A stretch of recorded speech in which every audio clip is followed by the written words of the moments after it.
Welcome to the Washdown podcast, episode 104, and we have a treat for you tonight.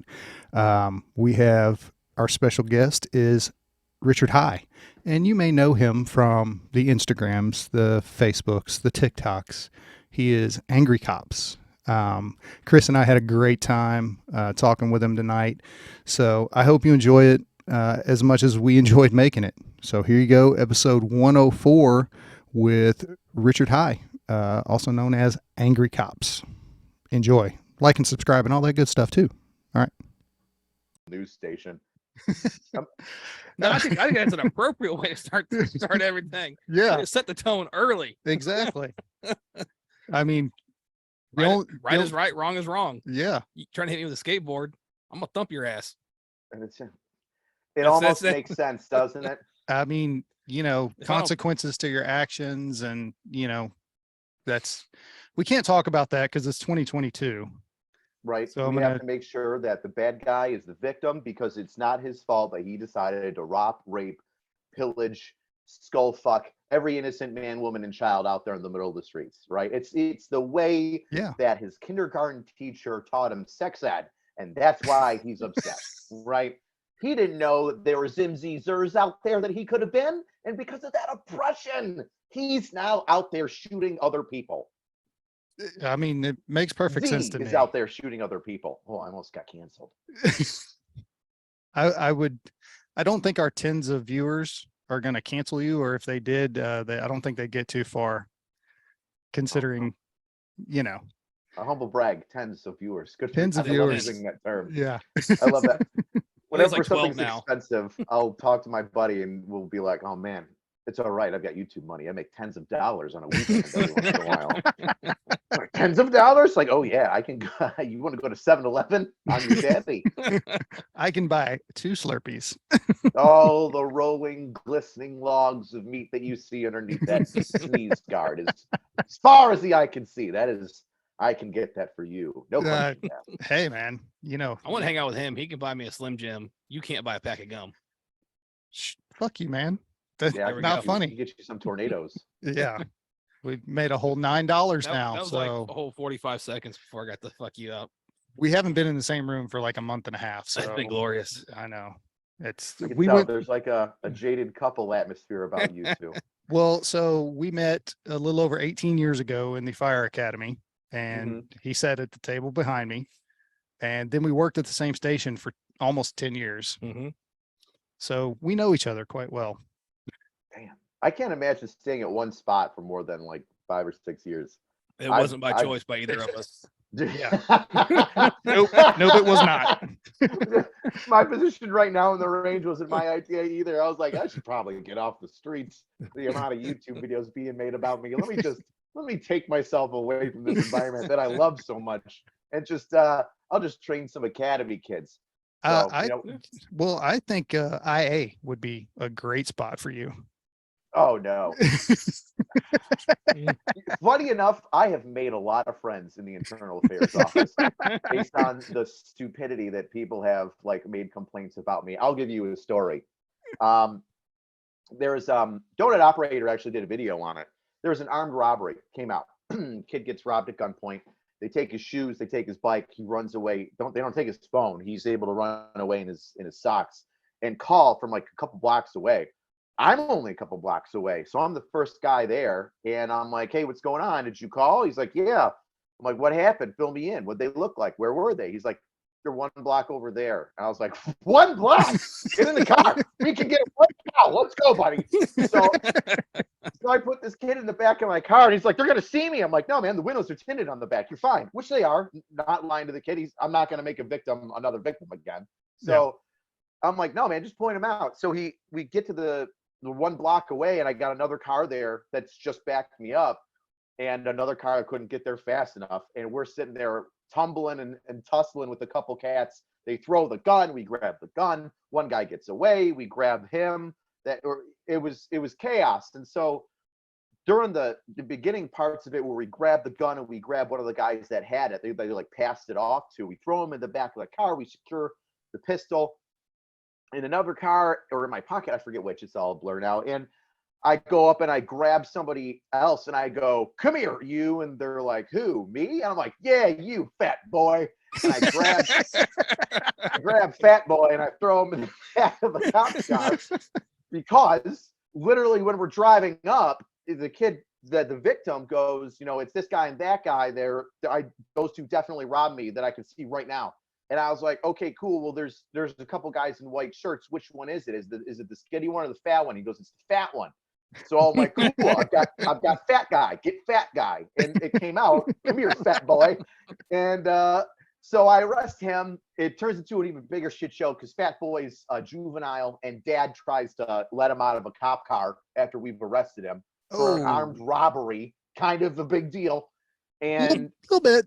A little bit, right? You think dad would be like, I should probably step out of this one. No, he got in the middle of it. So he goes down. He goes to jail because he's, trying to unarrest someone that we're arresting out of a moving cop car. So that whole thing goes to trial and all this other stuff. And within like the first month, I get an internal affairs complaint after this event within a month. And it's for the event. I'm like, what did I do wrong that I would get a complaint on this event? I did everything right. I was super I want to say polite, but I was super professional. I told people like what to do, what they were getting arrested for. Come here, move this way, everybody back up. I was authoritative and stern, which you could maybe think is an asshole, but I wasn't like disrespectful, flying off the handles, F yous, F this, anything crazy. I get up to internal affairs and the internal affairs lieutenant's like laughing and shaking his head. He's like, hi, whenever you come here, I know it's going to be funny. And I know that whenever you tell me what happened, it's going to be what I see in the video. But the way that you say things sometimes cracks me up. And I'm like, what do you mean the way that I say things cracks you up? He's like, just watch the body cam footage with me. And I'm like, okay. And so I watch the body cam footage, and sure as shit, I'm walking around and I grab the gun and I grab the guy and we're moving shit around. And I'm like, come here, you. And he's like, who, me? And I'm like, yeah, you fat boy. And he stops the video and he goes, and you can see he's holding back like laughter because this is a recorded event. They record everything in internal affairs. So he has to be uber professional too. And he's just like, do you recall calling him fat boy? And I was like, yes, sir, I absolutely did. He's like, why did you call him fat boy? I go, well, it was the physical description that I got from the victim at the time. There was two people in white shirts. One was skinny and one was fat. I asked him, is it the skinny or the fat one? He said it's the fat one. And so that was just the thing that came out of my head is you're the guy that I have to get. You're the fat one in the white shirt. And that's what I said. He's like, okay. Well, as the interview goes on, I have fairly large vocabulary. So I just start thinking of different adjectives instead of fat boy that I can use. I'm like this moderately husky child, this what I would consider obese juvenile, and I'm just keep laying it out there. This thick kid. I'm just like, well, you don't want me to say fat, so I stopped saying fat. Yeah. So you got in trouble for fat shaming a suspect. And it wasn't even fat shaming. I got in trouble for correctly describing the victim's description of his assailant. Sounds about right. Right. And what's going to happen is I forget what happened to him, but I'm sure that he probably got off with like a juvenile offender status or youthful offender status. It was like, hey, even though you were involved with an armed robbery with a gun, you're still a good kid. Fuck what? Yeah. That's got to be frustrating. It right? is. I'll tell you what. How do you guys deal with that? You don't. You just get super mad and jaded. I'll give you an example. That's probably the most honest answer we've had ever. Yeah. You get super mad at the system that everybody says is out to get everybody. If you listen, everybody in the world out there, the tens of people that are listening to this podcast right now, do you know how fucking hard it is to get convicted of something? So fucking hard. Because step one is the defense attorney and the prosecutor get together and they look at your file and they say, all right, did he make a major mistake in this arrest? Even though there was no intention of making a mistake, was there some sort of procedural thing that would trip them up, right? So they get off on like a fucking freebie. just some random piece of paperwork that you wrote wrong. And then you go to court and you explain, I miswrote that box. It's supposed to be that, even though you're the one that filled it out and you're the one there that's brought in to testify about the paperwork being done correctly or not. Be like, no, I made a mistake. That's supposed to say this. They'll be like, throw it out. And you'd be amazed at some of the bullshit that happens that cases get thrown out on. So that's one. Two is they'll do a plea. And I'm talking about stupid pleas. I'm talking about this robbery against I think it was a 16-year-old kid. And like one of them was like a 27 or 28-year-old man robbing a 16-year-old with a gun and then beating the shit out of him with his friends, right?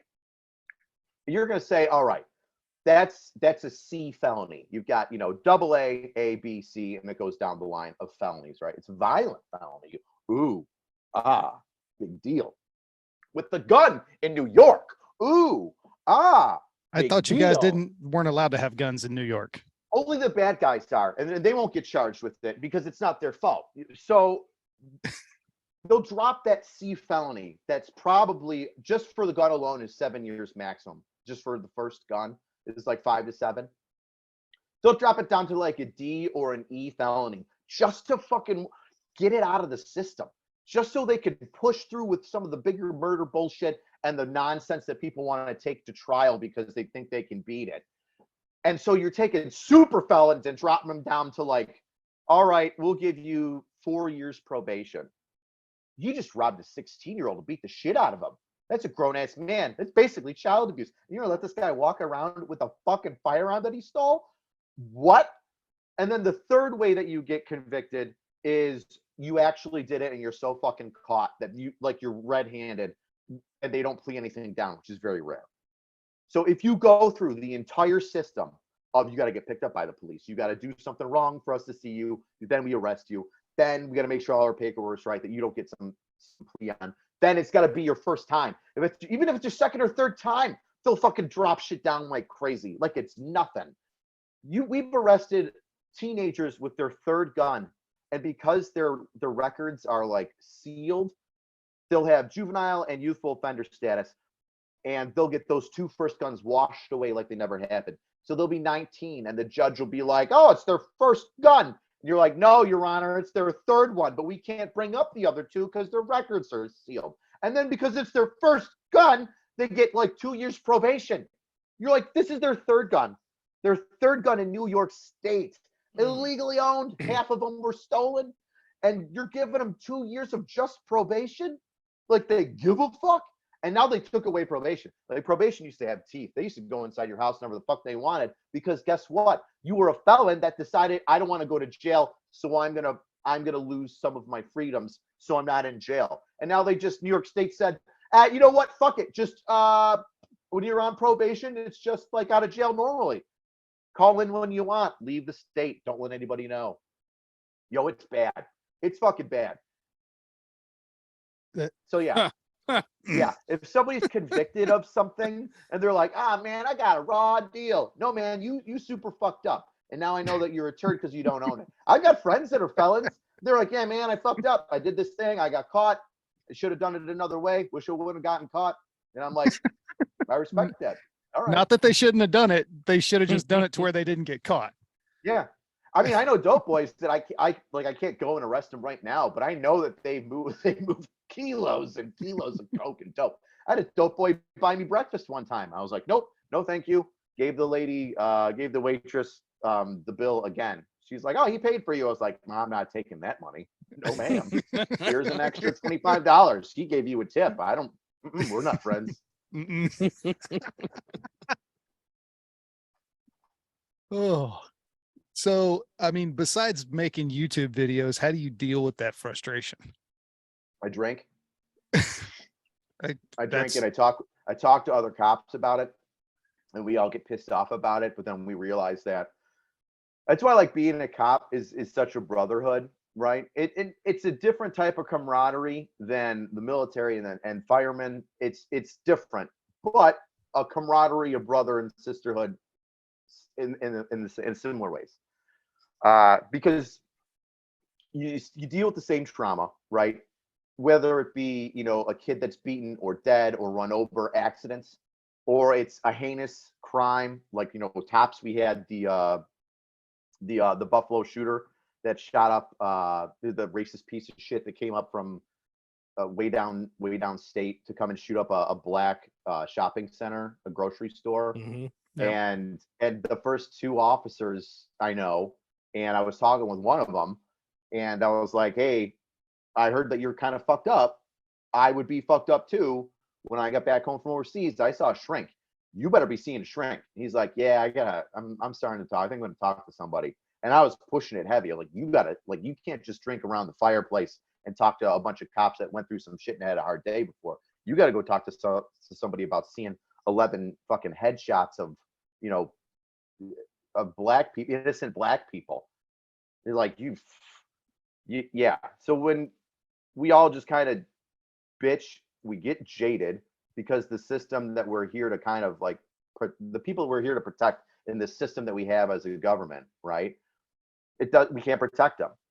Every time that we go out and we do something that takes a bad guy off the street, the bad guy is painted as an innocent that, oh, just made one mistake. And we're painted as some sort of like dog frothing at the mouth, waiting to bite some poor minority, like in those crazy like 1950s and 60s black and white photos at college campus protests.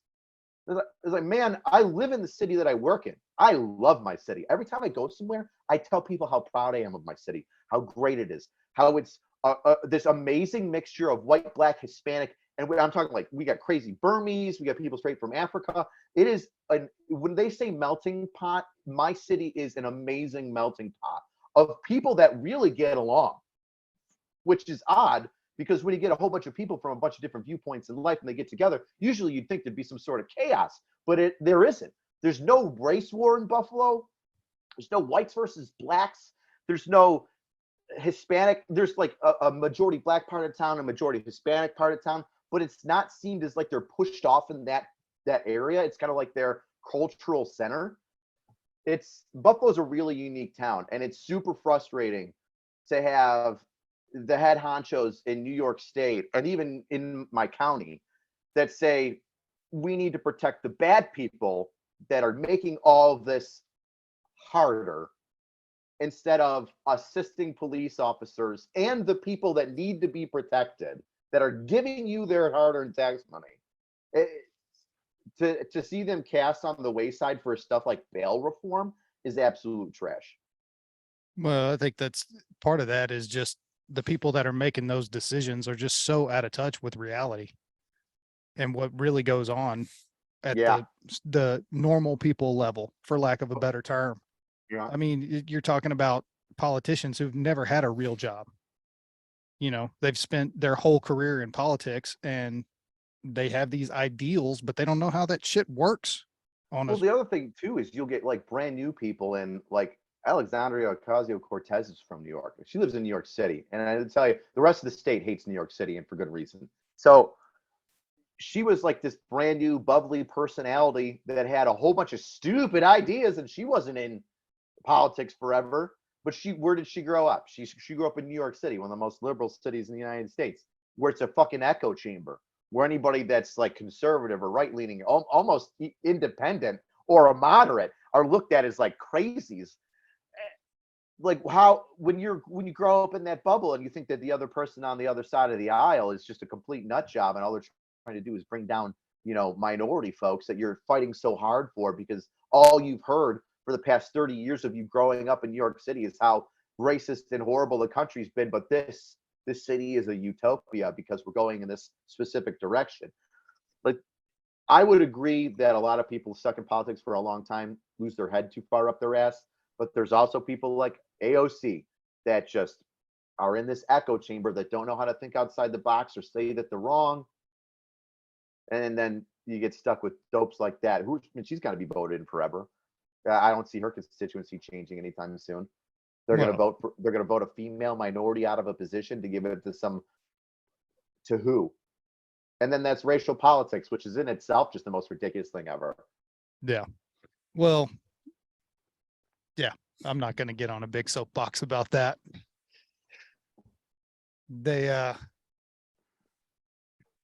the whole being separated or divisive along those type of lines, especially in a country like this, is so stupid, because it is, like you said, we're a huge melting pot.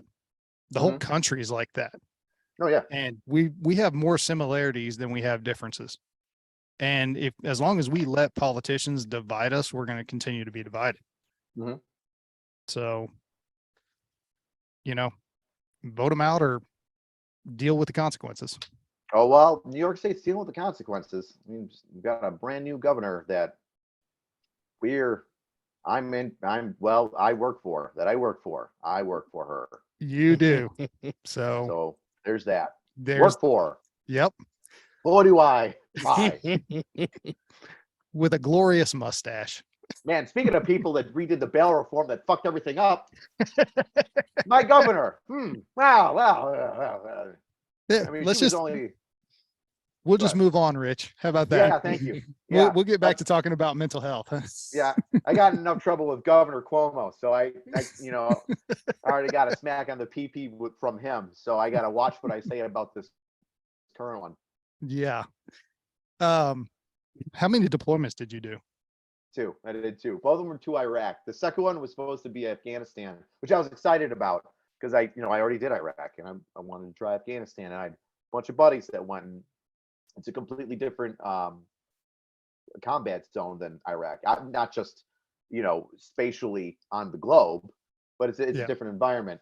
But unfortunately, at the last second, I think like a month or two before my deployment, it changed back to Iraq. All right. And you did see a shrink when you got back? Oh, fuck yeah. The first time I got back, I was 19 and I didn't see a shrink. And you're seeing all these people and they tell you all the warning signs. They're like, listen, we know you're young, you're indestructible, you don't think you've changed. Please talk to a shrink.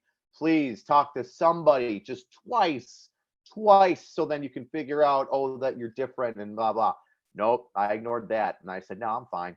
And I was not. It took me like 6-7 months to kind of get back to normal-ish, to the civilian side, because at the time I lived with, I was staying with my parents in my old bedroom. I moved out shortly after. Like I grew up, but I joined the Army at 17, and then I got and I'm in training and I'm not at home. I get you let don't out have of to high make school. Excuses, Rich. You don't have to make excuses. It's fine. I'm some turd living in my parents' basement for a couple months after my first deployment. So I got an apartment right afterwards. But my dad noticed me when I came home for the first couple of months. He's like, "Yeah, you changed."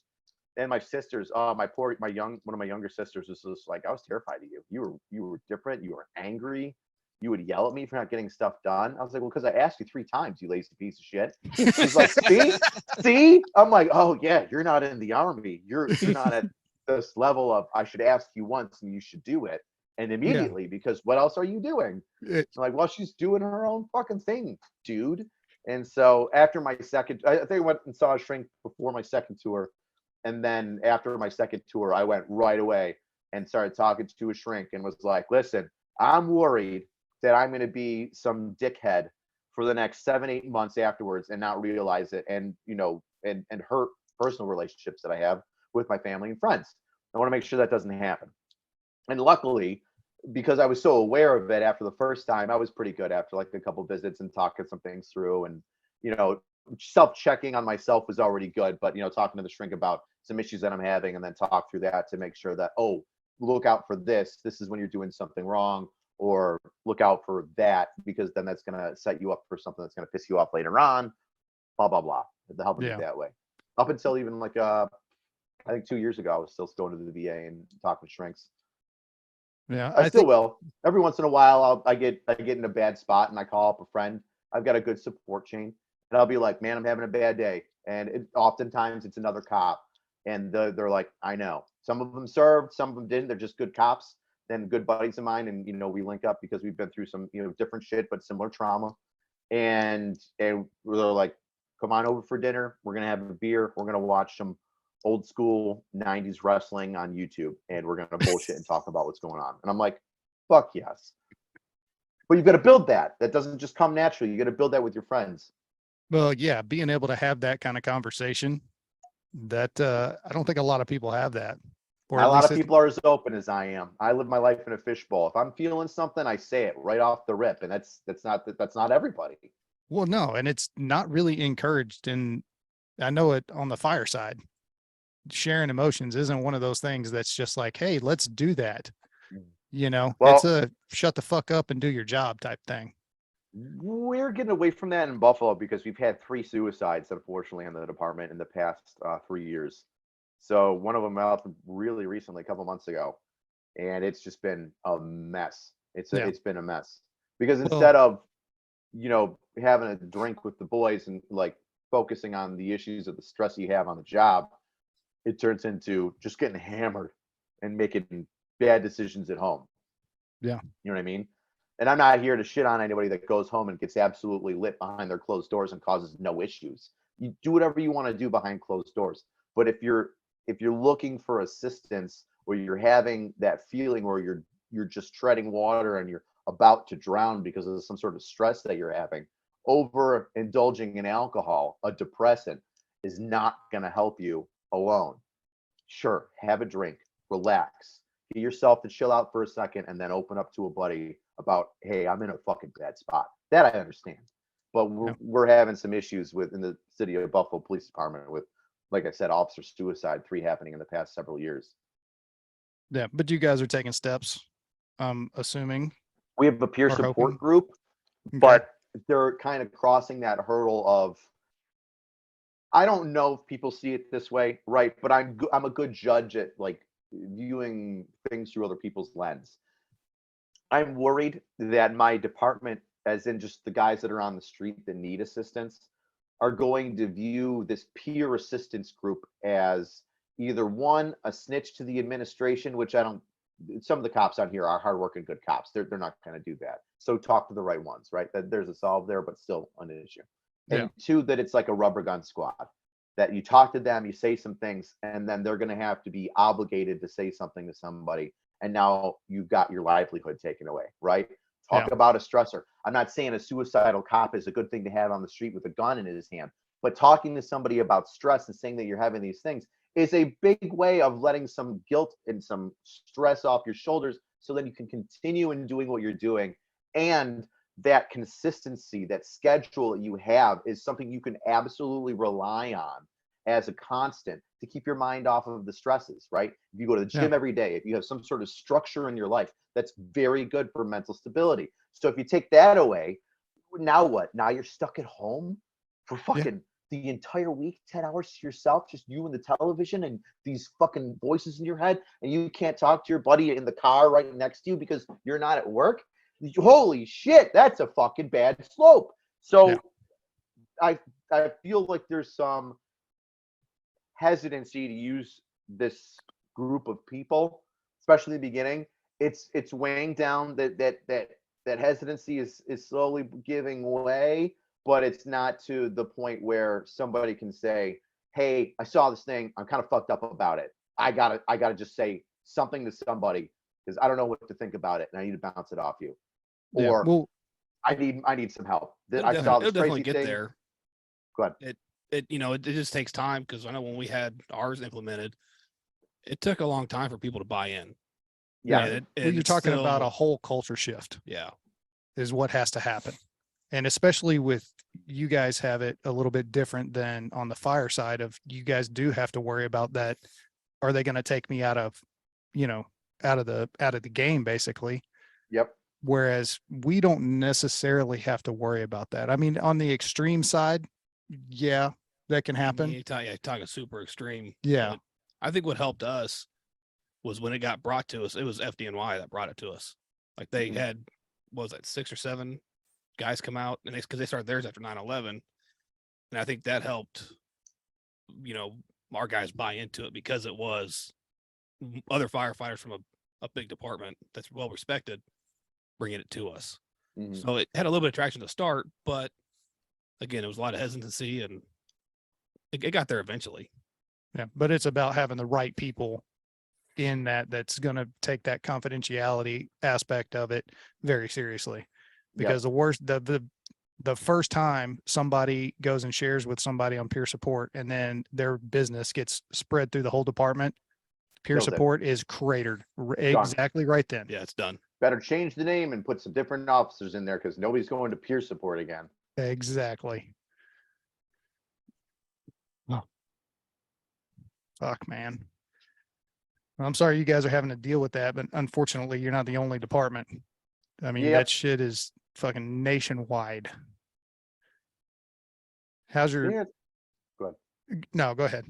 I was just say, yeah, it's an unfortunate kind of part of the job. Like you wanna get into the job to help people, and then you don't realize the consequences that you have to deal with just for trying to help someone that you don't know.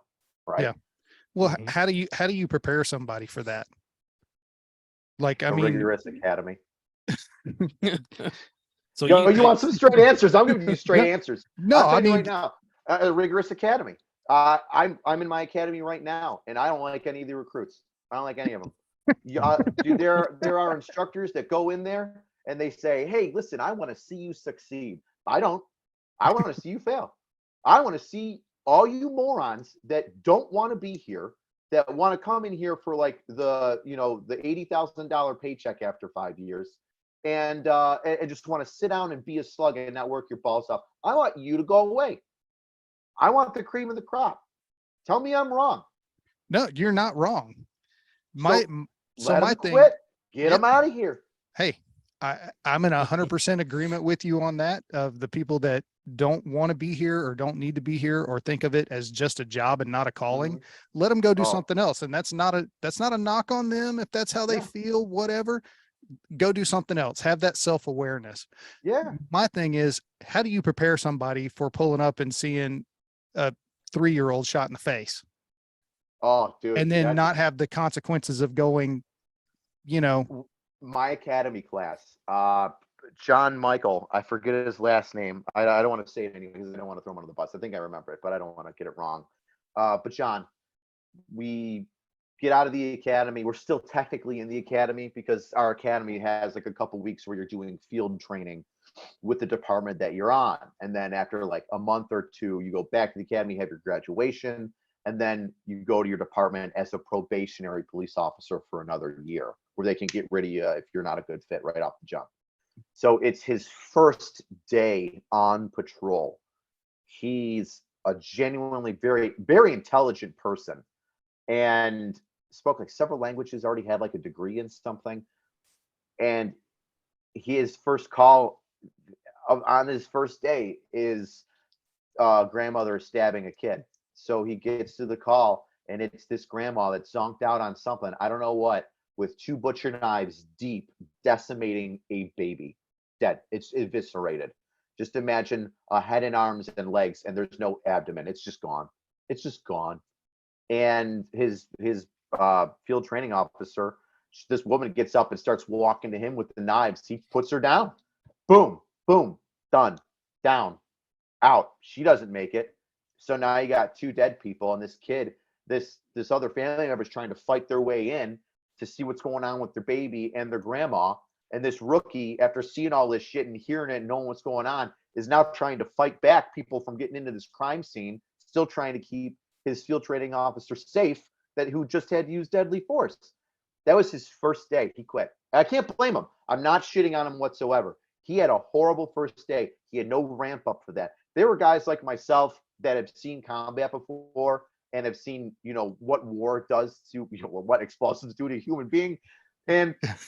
And so, like, I'm looking at that and I'm saying, I know I would have had a hard time seeing a kid like that. I know I would have. There's no way I would have seen this kid and been completely fine. But at least I've seen some things in my lifetime that I've been able to overcome that I could have probably handled it and not said, oh, that's fucking it. That's it. I'm done.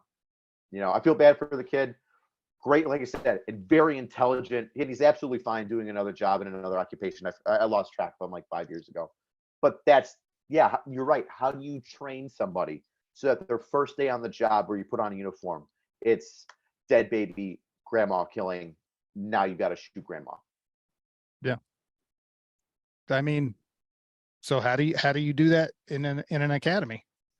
Stress. You know? But I I'm worried that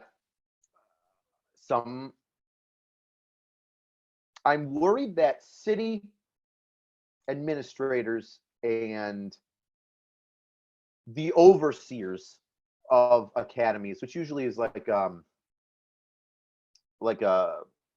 community college dean, whatever they might be, because they're often, county colleges often host specifically, I'll speak for New York, host a county police academy where everybody in that county gets sent to. So you've got like the head of the academy, who usually was a police officer in some aspect, and then you've got them who they answer to the dean. Then you have the department administration and the city that hires an administration. My worries are that people in civil service, whether it be the water authority or parking tickets, these not fire or police, look at civil service jobs like fire and police and say, well, you took an exam, you should be able to get in. And we should give you as many times and as many chances as you can to pass it, because once you do, you're good to go. It's like, no, this is much different. It's physically taxing. It's mentally taxing. I have to make split-second decisions. I have to know when to use and not use force and what level I can use. Otherwise, now I'm on CNN or Channel 4 and my local television station who has a fucking hard on for me. And, so it's stressed. Stress turns coal into diamonds, right? Yeah. But I don't think that they understand what good stress is. So I'll give you an example. I was in the academy and I was teaching some recruits, and they kept coming in without their faces shaved. Now, at the time, you had to have your faces cleanly shaven. Since then, my department's changed policy where you can have beards, which is great. Love that. Yeah. But first day, they come in for inspection. I'm the guy giving inspection. I lay it on the line. Good afternoon. My name is Officer Richard Hyde. You call me sir or officer or instructor Hyde. That is it. There's no hey, dude, guy, hey, hi. We are not friends. If I see any of you call anybody other than instructor or officer, sir, ma'am, I go, you are going to deal with me. And they're like, oh, okay. I go, day one, Buffalo, I told you had to shave. You're not shaving. Everybody do push-ups. Obviously, we don't know how to follow rules. Then the next time they came in, like a day or two later for their next inspection, and they were all wearing their masks because it was COVID. I'm like, oh, good, you've shaved. You've shaved, even though, you got your masks on, but you've shaved. Fantastic. Remove your mask. Let me make sure that you shaved all the way. Remove your mask, trainee. And Yes. sure as shit, two of the trainees got fucking full, goatees and shit. Not even a mustache, right? It's a go fucking tee. So I can go fuck myself, right?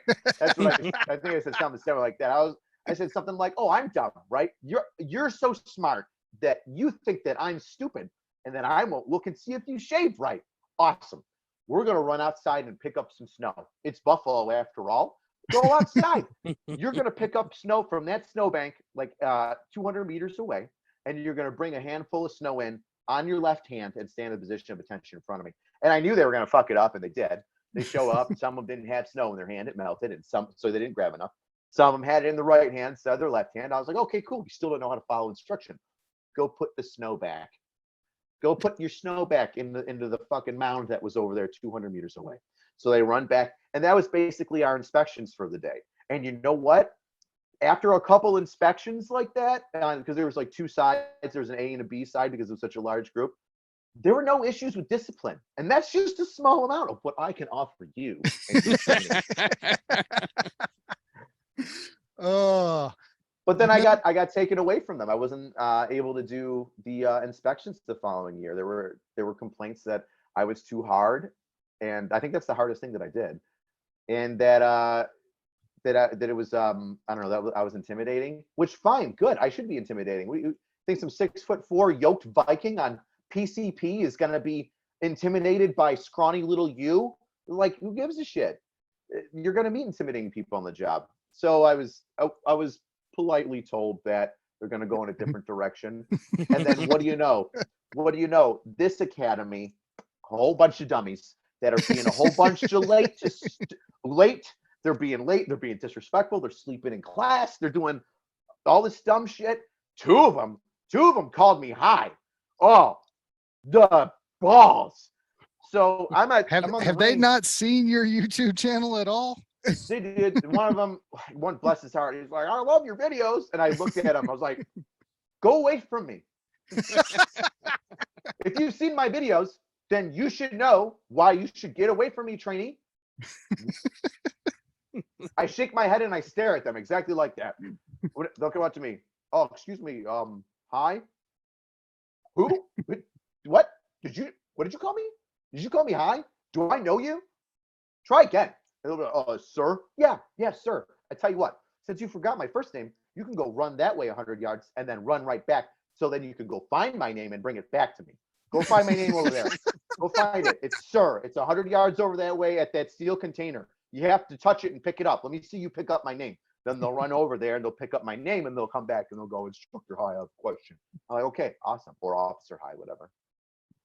But see, that's the shit that you got to teach. And if anybody from the city of Buffalo is looking at this and going like, what an animal, I'm like, isn't that a good way to teach you to call everybody sir, ma'am, and be respectful whenever you're going to a call? If you have a question, regardless of if you're frustrated or not, that you address everybody in a professional and respectful manner. It's almost like I intended that to be the lesson. Oh, well, that goes back to the whole having standards and enforcing them and not bending on the standards. It's not, that's what I don't get. It's not hard to fire somebody and then tell them to come back. Hey, listen, you suck. Here's the deal. You suck. We gave you a whole bunch of lessons and things to learn, and you didn't learn them the way that we wanted you to learn them. We even set up a standard of how you should do it, and you didn't do it. So here's the deal. You can resign, and you can go in the academy at a later date. Just, we'll call you up again, maybe in the next academy. Maybe you quit now, and then in 3 months, you're back at it again, but you've got a new mindset. You've refreshed your brain into knowing where you need to be and how you need to act. Cool, fine. I've got no problem with somebody going through the academy 3 times. 4 times, it's not for you, right? Right. The first time you made a mistake, you fucked up. You're like, all right, anybody fucks up once. Twice, you could be like, man, I got this far the first time. And then when I got past that point, my brain went to mush. Or you were bad at firearms, which is on the second half of the academy. Cool. Go through a 3rd time. Fuck it. When you go through a 4th time, that means you probably made it through the entire academy at least once. And you've gone through half of it at least 3 times now. So what are we doing here? Well, have a little bit of self-awareness and pick a different career field. There's nothing wrong with not being a cop. My father was a plumber. My mother was a secretary amongst a ton of other jobs that she would do. She jumped from different secretary job to secretary job, going all over the place, selling insurance, doing whatever she could. And God bless her for doing that. There's no shame in saying, but this doesn't work out for me. I'm going to try something else. Or just coming back to it at a later date. But if it's not for you, don't be the 390-pound police officer that struggles to get out of the cop car just because you can't get fired because there's no physical training standards anymore. Which blows my mind of why, and it's on the fire department too. We don't have why? I don't know. I think it's because people are afraid of failing. I think that's why. I think you've got guys that get injured or get hurt or whatever excuse, a legitimate or illegitimate excuse that they have. And they're afraid that if they make a rule that they may not be able to follow it. Yeah. Well, guess what though? The consequences of that are if you're that egregiously out of shape or unable to do the job, it could cost somebody their life. One of your friends. Yep. So you're going to tell me that you can't run anywhere? You got to use a car to get to a whole bunch of places because you're so out of shape? How the fuck is that going to work out when I'm running through the projects where cars don't fit because they intentionally put up barricades so cars can't go in and out of there? What? I got to sit there for 30 seconds, which feels like an eternity as I'm getting pistol whipped with somebody else's gun? Yeah. No, thank you. Got to get there fast. Better steal a moped. Maybe they could find that guy with the skateboard. He can cape flip his way over to protect me. Oh man. You got anything? You're just gonna sit over there silent for the whole. No, thing? I'm the fat guy. I can't say nothing about this. He's talking about me. I mean, hey, listen, change your life. I'm gonna have to go home and eat my feelings now. Oh, Jesus, it looks like you ate somebody else's too. I did. Why do you think Jeremy's skinny? He looks over at Jeremy every time at lunch. Like, you gonna finish that? And just grabs it. Pretty much. Yeah. I'll look out for my guys. What can I say? Hey man, there's nothing wrong with having the strong. If you're big, you better be strong. That's it. You want to be lean, you're the fast guy. Cool. You want to be bigger, you better be the strong guy. I'll chase the guy down, but you better be huffing and puffing your way behind me quickly.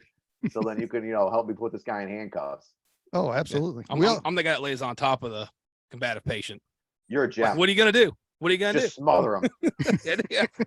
I can't Nothing breathe. wrong I'm sure with you that. can't breathe. This is the decision that you made, sir. Consequences. That's right. I can't move. Well, there's a reason you can't move. Sir, you're in restraints. Why? Well, you were praising the devil at one point, and you were trying to cut your penis off. Pretty sure you don't like the devil and that you want to keep your penis, so we had to tie you down to the gurney. I've run that call. Nope, I'm out. That call. My buddy had a call where this dude is he's like 30 years old, something like that, and his mom calls. The guy's a little off. Mom calls. He's like, hey, he's got some issues. I think he's schizophrenic and some other whatever. And he's going crazy in his room and like smashing stuff up. I need you to come over and mental health law him, take him to the hospital for overnight viewing, and possibly some mediation with a counselor and maybe medication too, if he's out of it or on it or whatever. Right? You figure out more once you get there. So they show up, and dude's there, and he's naked. As one is when they're crazy. They're always naked. They're always naked. I have a rule. It's always tackle the naked guy or the shirtless guy. But the naked guy is always the one that causes trouble. But if you see somebody running away from a scene and he's shirtless, 9 out of 10, that is the guy that is the issue. All right. 911 call. We got to fight. Okay, cool. You show up there. Whoop, whoop. You see a shirtless guy run. He's one of them. He's one of the fighters. He's one of them. He's one of them.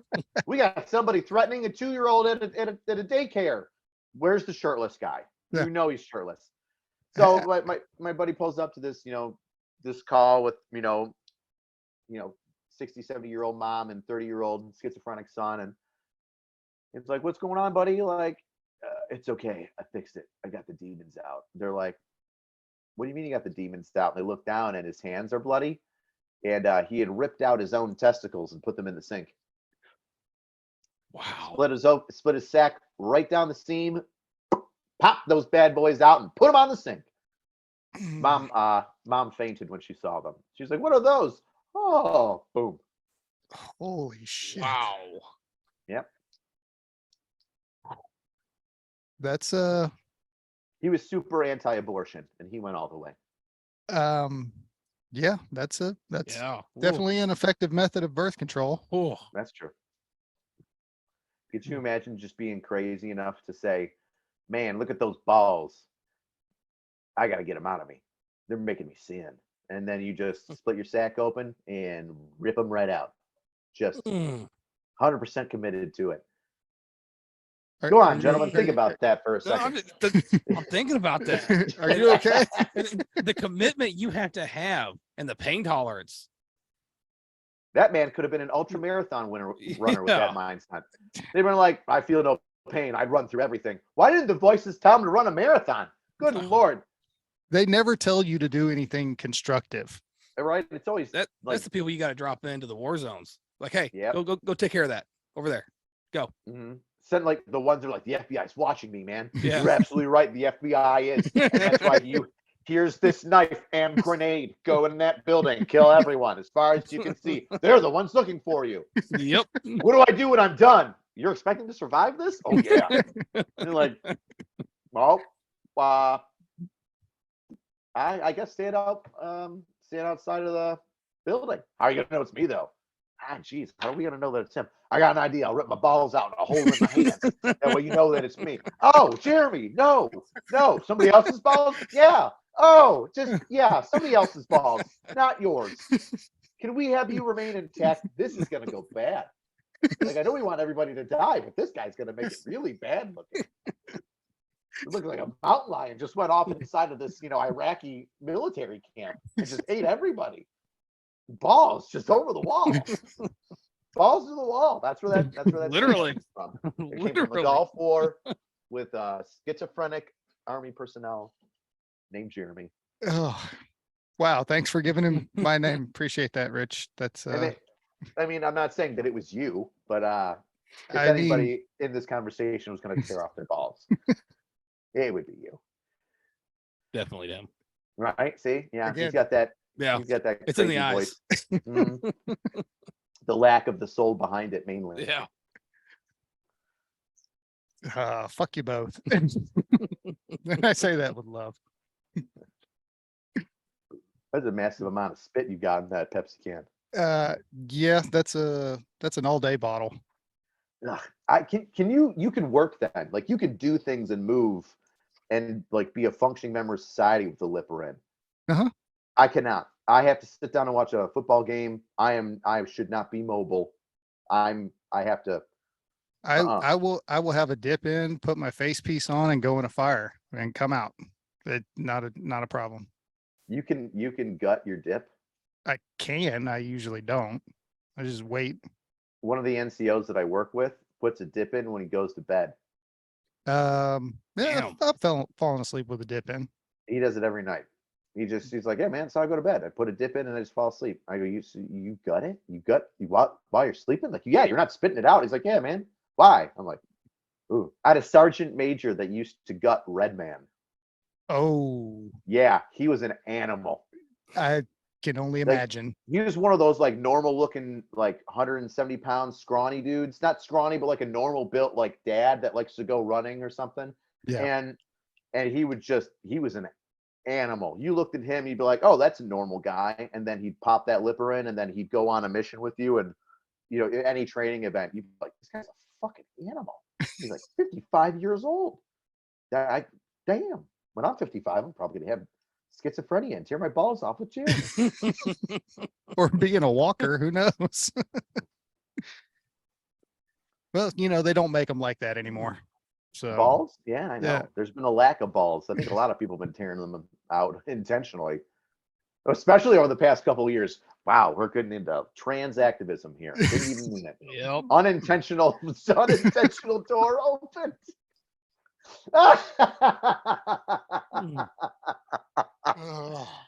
Oh, man. You've been saying we need Give me some topics we can't talk about, and I'll bring them up anyway. Well, we had tens of viewers, and can we get canceled? Like, Would anybody notice? Yeah, I don't think we're big enough to get canceled. So fire Not away. But once you get big, they'll bring this up from the it comes past. back. It's got to be at least 10 years before it can come back to haunt you. Oh, that's right. I forget. They'll I'm Kevin not Hart good you. with I'm not good with the social media thing. I don't know how all that shit works. You'll be one step away from hosting the Golden Globes, and then they're gonna take it all away for this stupid interview. Oh, I can only hope. I mean, you got to Ricky Gervais that. Just not give a shit. Yep. Hey, Just double down on it. Yep. If I'm hosting the Golden Globes, then I think I've already just sold right the fuck out. Yeah, I'll give you that. Yeah. You would sell out anyway. I mean, Don't everybody's got a price, man. Absolutely. Getting that close to a lot of famous boobs, you might think about selling out. I'd shoot my That's shot. one, right? It's one thing that I think set up our my generation for failure was the after Janet Jackson's nip slip, we're all secretly hoping that they're going to be more and more frequent. They never are. No. The possibility of another celebrity nip slip is just it went down after that, actually. Yeah, they locked those up pretty quick. Mm-hmm. My dad wrote a nasty email to the NFL after that. He's like, I'm watching. Oh, my dad was pissed. We're sitting there watching it, as a family, and we're like, yeah, go teams. It wasn't the Bills, obviously. Yeah, I don't remember who was playing that Super Bowl. I mean, Yeah. I remember the show. It was her and Justin Timberlake. Yeah. I remember that, but I couldn't tell you who was playing. Does it really matter? Anyway, your dad wrote a. Oh no, that was it. nasty- He just wrote a letter. He's like, "What is wrong with you?" Like, I'm watching this with my kids. It's like a family event. Like, it's competition. It's Americana, and now I gotta explain why some over the hill titty just fell out of a corset with fucking bedazzled beads, and she's got, Oh yeah, and she it was doesn't have totally normal pierced. nipples. Yeah, she's got a fucking nip piercing pasty on. So now my teenage daughter in high school is like, "What the fuck is that?" And he's like, shut. All he's trying to do is keep his daughters off the pole. And then you got Miss Jackson, just bearing it all out there. Well, not much I can really say to that. It didn't bother me any. I know that much. Yeah. It was so I fast. didn't I care. don't think I even remember it happening in real time. I think I remember my dad's reaction more than anything else. He was pissed. You in real time, you couldn't really tell if it was a nipple or not until you saw the still picture. You're like, Yep. oh yeah, that's totally a nipple. Yep. When did that happen? No, she had a pasty on. Yeah, Yeah. but it was a see-through pasty. It was pretty clear. I thought it was a glittered like heart pasty. Mm-mm. See, look at this. Now we just don't know. Yeah. Well, I mean, I remember Janet Jackson from the If video. I mean, Yeah. so Yeah. Well, Rich, thanks for taking the time to talk to us. Appreciate Yeah, I it. regret it, but it's a fun lesson that I learned. Oh, well, I appreciate your honesty. I'm with Rich. Why'd I come over? Well, yeah. Closing thoughts. I'll give it to you first. Boobs are great. That's my Yep, closing se- thought here. There's seconded. been a lot of talk about testicles here. Testes, they're good. Keep them inside, right? Don't let those things fall out. And two, Janet Jackson, although it might have been a positive or negative moment in your life for watching the Super Bowl, not talking to Janet directly, but those of us that saw. Remember, boobs are still good, kids and gentlemen and men and ladies. Everybody loves boobs. Everybody loves boobs. Sure. Everybody. Everybody. I can support that. And that's a positive thing that'll keep you from putting a gun in your mouth too. So mental health, boobs. We made it full circle. I can't argue that at all. Nope. That's Gentlemen, I'm less of a police officer and more of like Plato or Nostradamus in the way that I can just. So he needs to write a book now. That way That he is can add Homer in bullshit. there. When is your Like TED speaking Talk tour? coming? I don't Yeah, know. your TED Talk coming. That's I should make a round through these United States. I'll be like the reality check, sitting down Q&A with angry cops. Real life advice for morons who can't think for themselves. In parentheses, boobs are good. I 100% support that, and please let me know. I'll send that out to our tens of viewers. Yeah. So yeah, You angry cops, the less arrogant Andrew Tate of bald white guys. The more abrasive Dr. Phil of bald white guys. I don't think you're more abrasive than him. He's kind of an asshole. The more abrasive version of Joe Rogan. Oh, there you Bald go. white guys. There we go. Everybody The loves less Joe. alien conspiracy guy. Yes. Chris, closing thoughts. No, man, he said it all. Boobs are good. You can't top that. I appreciate that, and I appreciate your input tonight and participation in this podcast. Hey, man, I'm just here to sit here and look good.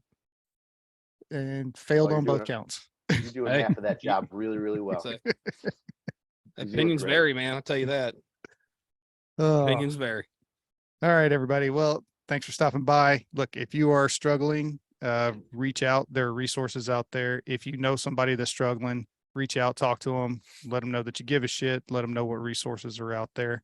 Yeah, thanks for stopping by. And thanks to Angry Cops, Rich High, for joining us on the show tonight. It was a treat. You're welcome. Yeah. Check me out on the YouTubes, the Facebooks, the Instagrams, Angry Cops. Oh yeah, I'm there. Hey, we'll don't forget about TikTok there. Oh You're all- yeah, I you're- still got you're my all over TikToks coming out. TikTok. You know- we'll Yeah. go ahead. I was gonna say, like every once in a while, I'll go on TikTok and I'll scroll through some videos and stuff, you know, when I'm like everybody else does, and lives will pop out, live streams. I'll see that it's a military member, and I'll pop on. I'll be like, "Hey, what's up?" Ask them random questions. You ever poop in 190-degree port, John? What's your favorite drill sergeant story? And I'll shit with them for a couple minutes and then scoot off into the ether. And my favorite reaction is, "Holy shit, it's angry cops!" And I always respond, "Drill sergeants are always watching." Always. Oh yeah, we didn't even get to talk about drill sergeant stuff. That'll be next time. Yeah, It'll be next part time. 2. All right, Parentheses boobs are good. Are still Parentheses good. boobs are better. Are better. Yeah. There you go. there you go. I like it. They're more important. I can't disagree with that. No, all right. Thanks everybody.